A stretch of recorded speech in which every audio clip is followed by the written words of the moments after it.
Time to head to the United States for all the latest. Joining me live is Professor of Political Science at Cypress College in California, Peter Matthews.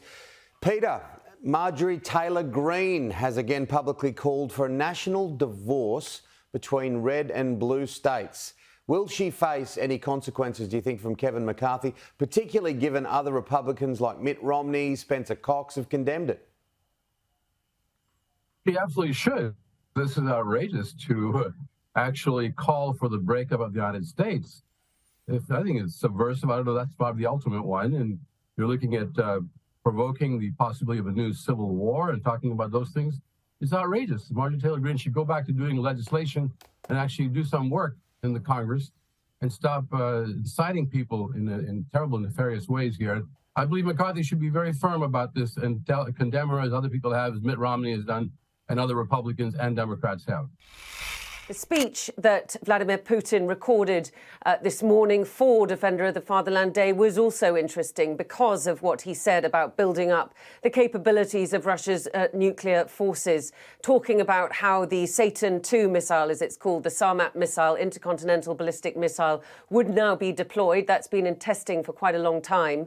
And also that other hypersonic missiles that have already also been in testing would be delivered to the Navy and at some point also to the Air Force. And I think those are signals to the West that Russia's nuclear capabilities are very much up and running and at the ready. Как и раньше, уделим укреплению ядерной триады.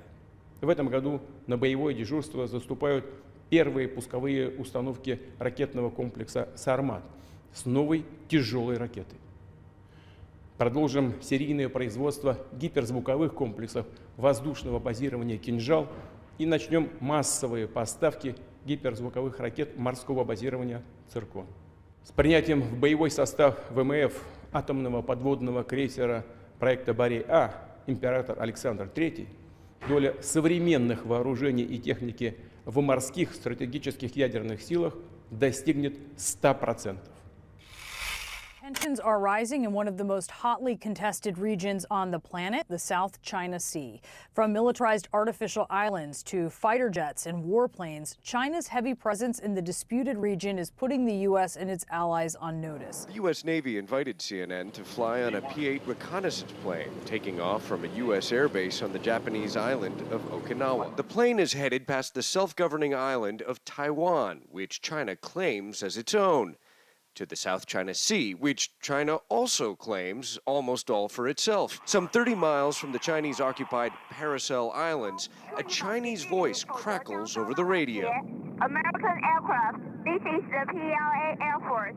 You are approaching Chinese airspace. Keep a safe distance or you'll be intercepted.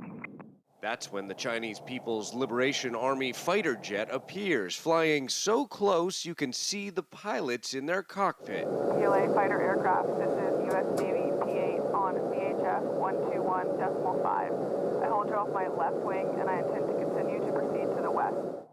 The Chinese pilot never responds, but eventually leaves when the U.S. plane turns south. The plane spots a Chinese guided missile destroyer. U.S. aircraft, this is Chinese Navy water. You are approaching me. Keep safe distance away from me, over. I'm a United States military aircraft and I will remain a safe distance from your unit. A cat-and-mouse game between two rival militaries in one of the most hotly contested regions in the world. The U.S. prepares for a potential conflict with China.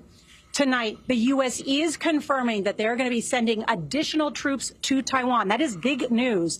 It is historic because the troops will deploy to the crucial island to help build out a training program amid increasing tensions with China. It's here in the Western Pacific where America's naval power is on full display. The USS Nimitz with more than 60 planes and 5,000 sailors. Guam is where we took off from this morning. It is considered the tip of the spear, one part of the Marianas, a strategic location used during World War II to launch the bombs that forced Japan to surrender. Today, Guam houses 3 military bases, Air Force, Navy, and now a new home to 5,000 Marines, the first new U.S. military base in 70 years. part of a new buildup in the region.